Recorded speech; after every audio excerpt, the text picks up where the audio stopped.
as the NBA playoffs are fast approaching, Luka Dončić and the Dallas Mavericks are eliminated, leaving some speculation about him potentially wanting a trade in the not-so-distant future. We're going to talk about that in this episode of Lots of Thoughts, a sports podcast. Without further ado, let's get into it. I want to thank each and every one of you for listening to this episode or watching this episode of the podcast. If you are watching on YouTube, I really appreciate it. Leave a like down below. That would make my day. It kind of puts into the YouTube algorithm that you like this content and that more people should view this content. And it recommends Lots of Thoughts to anybody who's a sports fan on YouTube or anybody who's looking for something similar. If you and subscribe if you haven't already, I should say. Click the bell if you want to get notified whenever we release a new video. If you are on an audio platform, rate us 5 stars. I would really appreciate it. Tell your friends about the podcast. Go download it on their phone without their permission. Don't do that. There's probably some legal reasons with that, but heavily suggested. I would really appreciate it. I appreciate all the support across all the socials. You can find us on Instagram at Lots of Thoughts Sports, on TikTok at Lots of Thoughts Sports, on YouTube at Lots of Thoughts Sports, on Facebook at Lots of Thoughts Sports, on Twitter at LOT Sports Pod, because Lots of Thoughts Sports is too long of a handle for Twitter. Hashtag thanks, Elon. Social media aside, if you want to find any of our content, or including the social media, I suppose, you can visit our website, lotsofthoughts.godaddysites.com, access all the socials, the newsletter, the podcast, the merchandise that's also available there, and it's all through Amazon. So I would really appreciate checking that out. All the links in the description on YouTube or in the show notes on any audio platform. We're talking about the NBA as we approach the NBA playoffs. I'd love to talk about the playoffs, which I think I'll end up doing another episode on, so stay tuned for that. And I'd love to talk about baseball season kicking off, but we've had quite a few baseball-related episodes recently, and football's a little bit stagnant right now, even though my New York Jets still have not traded for Aaron Rodgers, but I digress. We're talking about basketball, and in my opinion, the story in basketball is the Dallas Mavericks right now.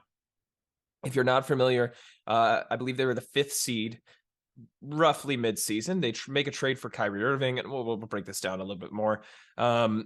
And from there, they plummeted, and they are now, as of when I'm saying this, 12:47 p.m. Eastern Standard Time on April 8th, 2023, they are eliminated from the NBA playoffs and the NBA play-in. An absolute catastrophic fall in which a situation where I thought they would be a contender. Maybe not a top 3 team in the West. Maybe teams like Denver, teams like Golden State, etc. I'd probably take over them. But at the end of the day, they were looked at as one of the top teams. They made the Western Conference Finals last year, and they had no reason to believe that they would be a significantly worse team this year. Now, they did lose Jalen Brunson. We'll break down from the start. But that's kind of the overview of it. So let's take a step back. Let's look at the Dallas Mavericks and how they got to this point before we discuss the absolute dumpster fire that's begun there. First of all, in terms of how they've done per season, right? I'm going to take you back all the way. Let's go back to 2011, right? They win the NBA Finals. Dallas Mavericks, Dirk Nowitzki wins Finals MVP. They beat the Blazers in the first round. They beat the Lakers in the conference semifinals. And Kobe's Lakers, by the way. This is how long ago we're going back. And beat the Thunder in the conference finals. That would be the KD, Harden, Westbrook, if all 3 of them were there by then. Thunder. And then they beat the Miami Heat, LeBron James, Dwayne Wade, Chris Bosh, 4-2 in the finals. LeBron sold low key, but that's besides the point here. And that's that. They have that situation where they're NBA champion, and they're looking to build on that. And Dirk is obviously nearing the end of his career. So they got to look to capitalize on that. Next year, they finish as the 7th seed, so 4 seeds lower than the 3rd seed they finished with to win the championship. Finished at the 7th seed, losing the first round of that same Thunder team that they beat the year before, swept actually in the first round of the playoffs. 2012, 2013, they finished 10th, don't make anything. This is before the days of the play-in. 2013, 2014, finished 8th, losing the first round to the Spurs. 14, 15, finished 7th, losing the first round of the Rockets. You get the idea. 2015, 2016, they finished 6th, losing the first round of the Thunder. Now we're looking at 2016, 2017. Dirk is older now, and they finish 11th. Following year, they finished 13th. And as they finish 13th, they end up with the 5th pick in the draft. They take Luka Dončić. Well, they take Trae Young, and then they make a trade to get Luka Dončić. Nonetheless, they take Luka Dončić in the draft. And that's when their tide turns. They do finish 14th that year. Luka Dončić, of course, wins Rookie of the Year, but they significantly improve the year after. And that was Dirk's last year, right? 2018, 2019. Or maybe it was the second to last year. They make a trade for Kristaps Porzingis in hopes that talent takes them over the top. And it doesn't. It ends up being an albatross contract. But I digress. Let's continue with the standings. The following 2 years, 2019, 2020, so that's the bubble year, they finished 7th, losing the first round of the Clippers. Of course, Luka had that crazy buzzer beater shot. And what was that, game 1 or game 2 in the bubble, but ended up losing that series to Paul George and Kawhi Leonard. And then 2020, 2021, they finished as the 5th seed, lose again in the first round of the Clippers, this time 4-3. Kristaps Porzingis was a good player that got paid like a great player. And I think he's become criminally underrated in Washington. But trading for him and extending him was not the right move. They gave up assets that really didn't turn into a whole lot. The only relevant piece I think that really matters now is the first round pick that could be coming this year.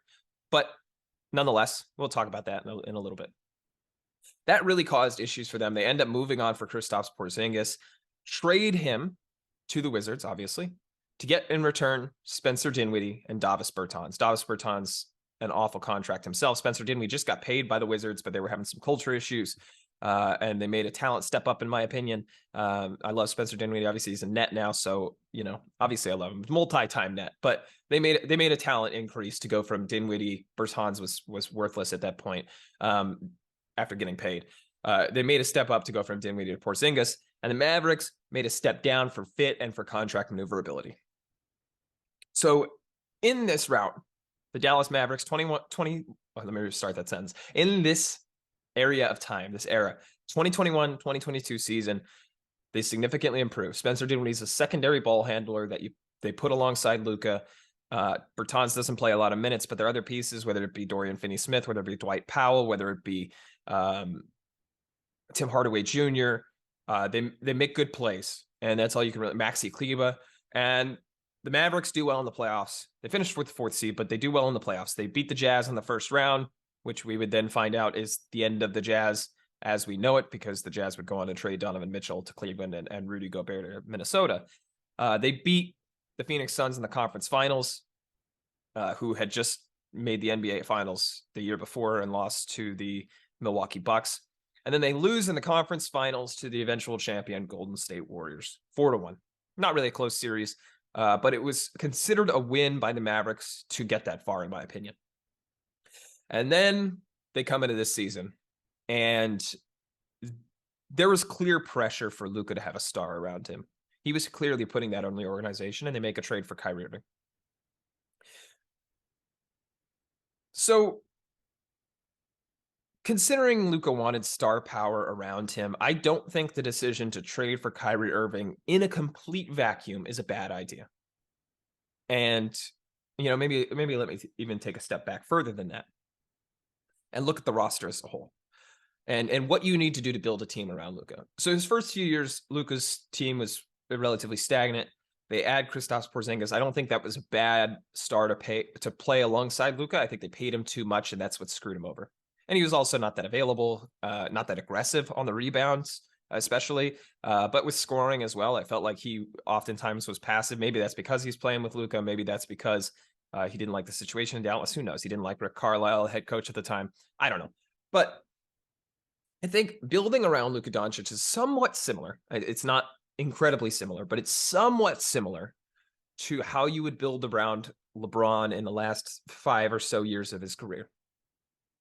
You want to give him several things. First of all, an abundance of 3-and-D guys. You want guys who can hit open shots when they're asked to. Think of the Reggie Bullock types, right? The J.R. Smith, we're going back to Cleveland, but Reggie Bullock for Dallas, for Luka. You could think of obviously J.R. Smith, KCP for the Lakers, Alex Caruso. I don't know if we could call him a 3-and-D guy. Alex Caruso's shots not been great this year, but those kind of players. You put them alongside to catch and make 3-pointers to drive when they have to, but to be impact defenders on the other side of the ball. You also want to surround them with big men that are good vertical spacers, and you'd love for them to be able to hit a three. I think that's pretty typical of any big man in the NBA nowadays. You love if your big man can hit a three, because that opens things up in the offense, right? You love guys like DeAndre Ayton and Nick Claxton, those kind of impact defenders that are great at rolling to the basket and are very athletic. But at the end of the day, you'd much rather have a guy that can shoot from three and still have that package, or even have a lesser version of that package. So ideally, the most important thing is a big man that can, provide vertical spacing, can go up and get a lob, can throw it down, is able to get rebounds, get alley-oops, finish at the rim. Think of JaVale McGee and Dwight Howard for those Laker teams, or Anthony Davis to an extent. Think of Tristan Thompson, Timothy Mozgov back with those Cavs teams. Not that Mozgov was that great. You could even go back to old Cleveland teams with LeBron, but I'm not gonna go back to the old Cleveland teams because they weren't very good. Miami, obviously, Chris Bosh had that. And then the third thing you like to surround both LeBron and Luka with, I should say, Luka's of course had Dwight Powell and to an extent Maxi Kleber. I wouldn't call JaVale McGee that in his older age now, and then the third thing you want is a secondary ball handler. And the key word in my mind is secondary. Now, this is kind of not a thing that is fully transpired over LeBron's whole career, right? LeBron hasn't always been the primary ball handler. You saw in Miami, right? They started a point guard, whether it was Mario Chalmers or whoever else. And then Dwayne Wade was there to be that secondary ball handler. LeBron was much more of a slashing wing in Miami than he was with Cleveland or with the Lakers, or previously with Cleveland as well. In all reality, you need at least a secondary ball handler. LeBron had Kyrie Irving in Cleveland. Before that, obviously, I mentioned Dwayne Wade. Luka has had Spencer Dinwiddie in recent iterations, but before that, Jalen Brunson was still a young ascending player. He's also kind of that secondary ball handler that can get a bucket if you need. And I think that the Mavericks have done a good job in supplying pieces that fit those three molds to Luka. But at the end of the day, in the NBA, is you need one of those additional roles to be a star level player when it matters most. You don't need them to be a star the whole year, right? You could have a player that's above average that takes a step up in the playoffs. But the most important thing is you want a player that can be the one to take the load off when it matters most. Because when stars are playing 53 minutes in an overtime playoff game, like this is throwing it back to my personal trauma, like Kevin Durant did in Game 7 versus the Bucks, sometimes they don't keep their foot off the line. Anyway, that's not the point here. I'm not going to go back to my Nets trauma. At the end of the day, when you have those complementary role players, one of them has to step up in the playoffs. Anthony Davis for the Lakers had to make a buzzer beater shot to win the game in the bubble, right? He had to have key moments in the NBA Finals, and those surrounding players, Jalen Brunson aside, because Jalen Brunson has proven that he could be that. Those surrounding players that they put around Luka, whether it be Spencer Dinwiddie, Tim Hardaway Jr., Dorian Finney-Smith, Maxi Kleber, Reggie Bullock, they have never been able to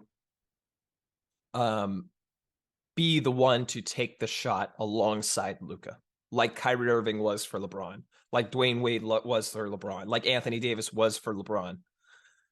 And so at the end of the day, you're never going to win a championship like that. You could be a very, very, very good team and compete for a championship, but unless you have that 1B guy, that guy who's going to be able to be relied on when it matters most, then you're not going to win a championship. You look at the two teams that made the finals last year. Obviously, Steph and Jason Tatum are incredible players, but they're not making it there without the likes of Jaylen Brown and Klay Thompson, or even Jordan Poole, right?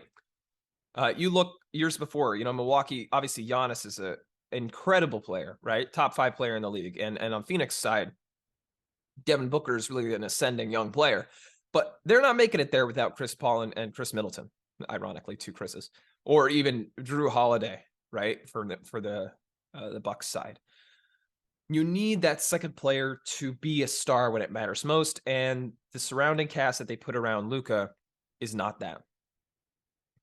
we look at how the roster has developed over the years, and I mentioned Jalen Brunson aside.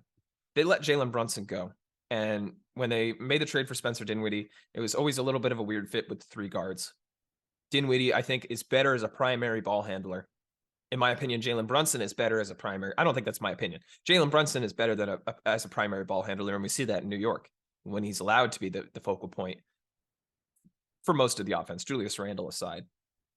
And obviously, you want the ball in Luka's hands as much as possible in the playoffs. But at the same time, those 3 guards, in theory, could take pressure off of one another if they are all allowed to play to their fullest. But since they weren't, there was a cap on them. And so the Mavericks let Jalen Brunson go, whether it be they didn't want to pay him, whether it be that Jalen Brunson wanted to leave, as Mark Cuban said, that he wanted to go to New York because his dad was a coach there, his parents got involved. I don't know what the reason is. I suspect it's to spread his wings much more than for his dad to be an assistant coach on the team he works on. I think he wanted to develop as a full player, and it was clear he couldn't do that in Dallas.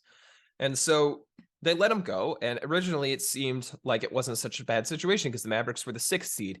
But internally, you could tell Luka needed one more piece. And not only did he need it on the basketball court, but he stated that in the front office because they go out and they make a trade.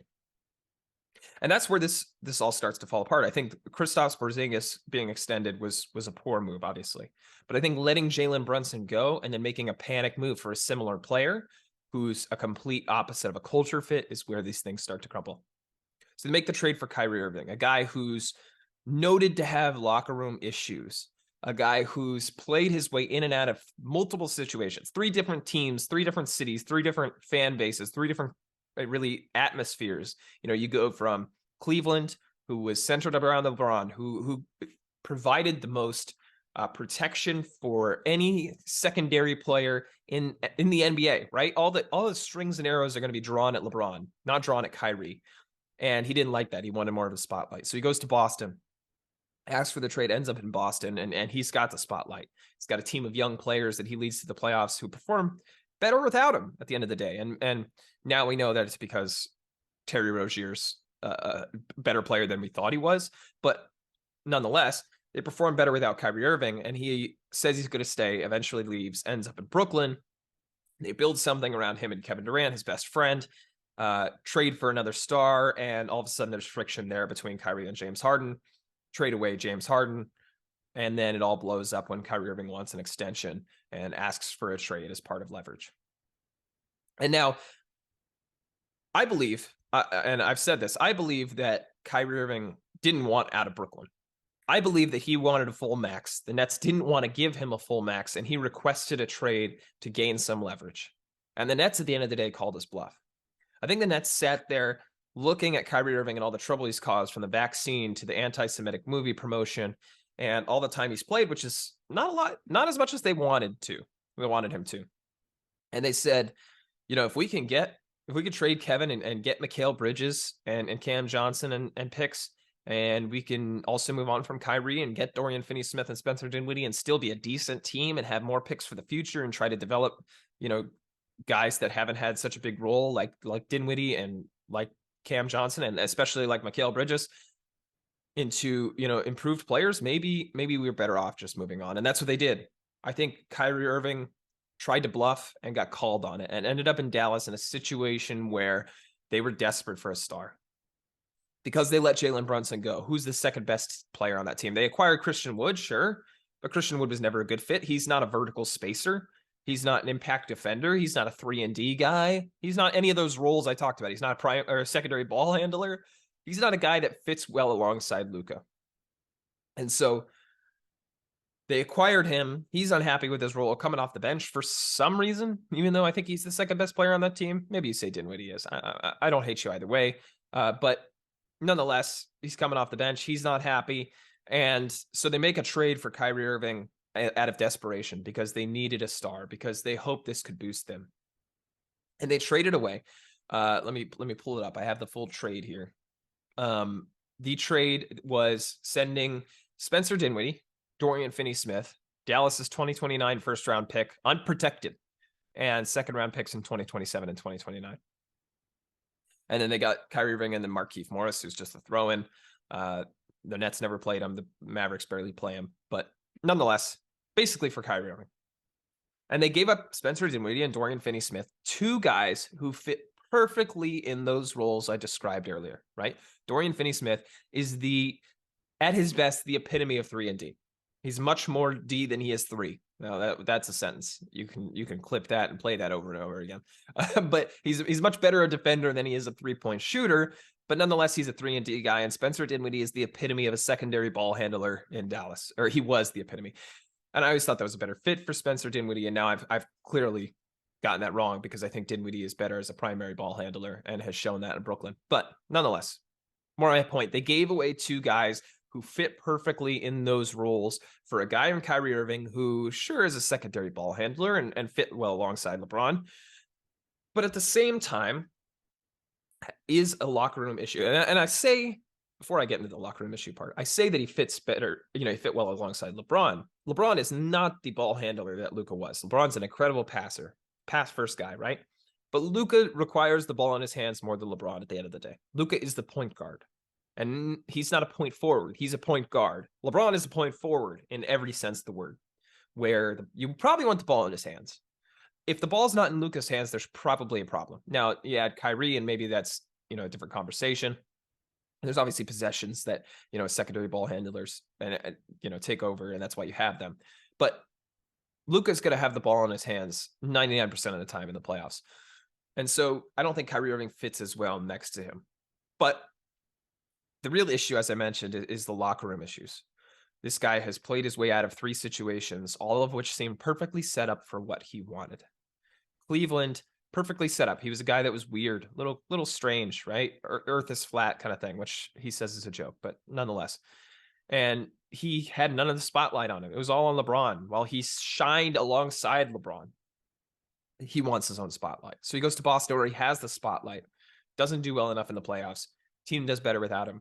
He moves on to Brooklyn, now where he's playing with his best friend. Maybe he just didn't like the guys in Boston. He's playing with his best friend and still hates it and still ends up moving on. So this is 3 situations seemingly perfectly set up for a guy to succeed, and the situation ends up much better without him. But the Dallas Mavericks have to make the move, because you got to keep Luka happy. And in today's player empowerment age, you don't want him to request a trade. You want your star to be happy. You want him to be an influence on the decision-making. And since then, they were the 6th seed. They're now the 11th seed. They're now eliminated for the playoffs, and they're trying for a lottery pick. They shut guys down last night. Luka played in the game the other day, but it's only because it was I Feel Slovenia night in Dallas. And I should say it was I Feel Slovenia night, and Luka didn't want to play, not play in Dallas and disappoint the fans. Of course, him being Slovenian himself doesn't want to disappoint his country. Otherwise, he wouldn't have played, and they would have fully sat everyone. So overall, the Mavericks have done a generally poor job of surrounding Luka with the right talent to compete. And, they did it for a year where they traded for Dinwiddie, moved on from Porzingis, and it looked like they were starting to build it, but they still needed a star to get him over the top. And they made a panic play for that star, and it's now come crumbling. And in all honesty, I believe Kyrie Irving moves on. If he does move on, there's not a lot of talent on that roster. I've got it up right now. Christian Wood, I'm not sure what his contract is like, but I believe he is being paid for the next 2 seasons. Let me confirm that while I stall here. I believe he got I'm sorry. He is a unrestricted free agent. I lied. I'm sorry. I thought he got a 3-year I thought it was a 5-year deal total. It was a 3-year deal total. This is the 3rd year that he got from Houston. So he's gone. Christian Wood is gone. I believe Kyrie Irving is gone. So who's the second best player on this team? Dwight Powell? I don't know if all these players are free agents or what. I'm just looking at the roster on ESPN. But Maxi Kleber, Dwight Powell, Frank Ntilikina has been decent for them. Josh Green, I guess, is an ascending player. You probably say you hope Josh Green or Tim Hardaway Jr. would be that next guy in line behind Luka. And, who's to say they don't have the cap space and the capability of playing, adding another star in the offseason? I don't know. You never know. But that's not a roster that's going to inhibit success. And that's not a roster that's going to inspire your star player, your top, 5 player in the NBA. I think I could make a case that he's right there behind the likes, when healthy, behind the likes of Giannis, Jokic, Embiid, and Kevin Durant, right? It's probably him next, maybe. I don't know. Whoever you want to put there. Maybe it's Steph. Maybe it's LeBron still. I don't know. I don't hate you if you say top 10. But nonetheless, a very, very good player in the NBA. And you probably now pissed him off. And even though he's locked up to a long-term deal until 2027, being paid oodles of money, $40 million plus over the next, or each year over the next 4 seasons, you still have a situation in today's NBA where he could very much ask for a trade. And so it's something that I've texted people about this, that I wouldn't be surprised if they don't do something this year, that he's going to request a trade in the offseason. And then this report comes out from ESPN, from Tim McMahon. There's a strong, I'm quoting here from ESPN's Twitter, there's a strong sense of urgency within the Mavericks organization to expedite the process before Dončić loses faith in the Mavs' ability to build a contender around him. Mavs sources fear Dončić could request a trade summer of 2024. Fear exists that Luka Dončić, who publicly and privately expressed extreme frustration this season, could consider requesting a trade as soon as the summer of 2024 if Dallas doesn't make significant progress by then. League sources acknowledged it to McMahon.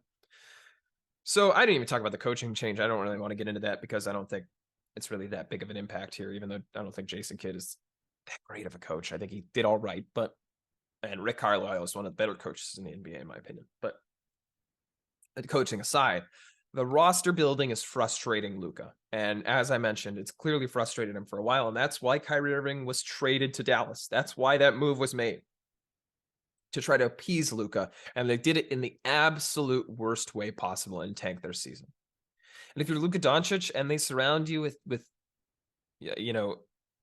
gross incompetence when it comes to star players, and I'm not saying these guys are incompetent NBA players, because they're good. They're good NBA players, right? A lot of teams would love to have Tim Hardaway Jr. as a role player on their team. But a lot of teams would hate to have Tim Hardaway Jr. as their second best player, even if Luka Dončić is their best. So there's obviously clear fear that Luka is going to want out. And if he does, I don't think I can blame him. The future is not bright in Dallas. I have their list of picks here. So in 2024, they own their pick. Because the 2023 pick, as I mentioned, is going to the Knicks in the Kristaps Porzingis trade. Now that's pretty heavily protected. No, I'm sorry. It's just top 10 protected. So if that pick ends up in top 10, it belongs to Dallas. If that pick is 11 or 12, which is the deepest it could be, given they're not going to make the playoffs and they're going to be in the lottery, then it goes to New York. 2024, I mentioned they own their first round pick. 2025, they own their first and their second. In 2024, their second belongs, I should say, okay, I'm going to start this over because my explanation was poor. I apologize for that. 2023, first round pick probably belongs to New York, assuming the lottery doesn't work out. But if it does, then it belongs to Dallas. Their second round pick belongs to either Oklahoma City, Boston, or Indiana. And there's some trade swaps in there, but it doesn't matter. It's not the Mavericks. 2024, their first round pick they own, but their second round pick belongs to Sacramento. 2025, they own both the first and the second. 2026, they own the first, but the second belongs to Oklahoma City, Miami, or Houston through a variety of swaps. 2027, they own the first, but the second belongs to Brooklyn as part of that Kyrie Irving trade. 2028, they own the first, but the second belongs to Sacramento. And then 2029, both the first and the second belong to Brooklyn, unprotected first. So, Dallas has what? Out of the tradable picks, they've got 5 firsts. They have potential to make a deal.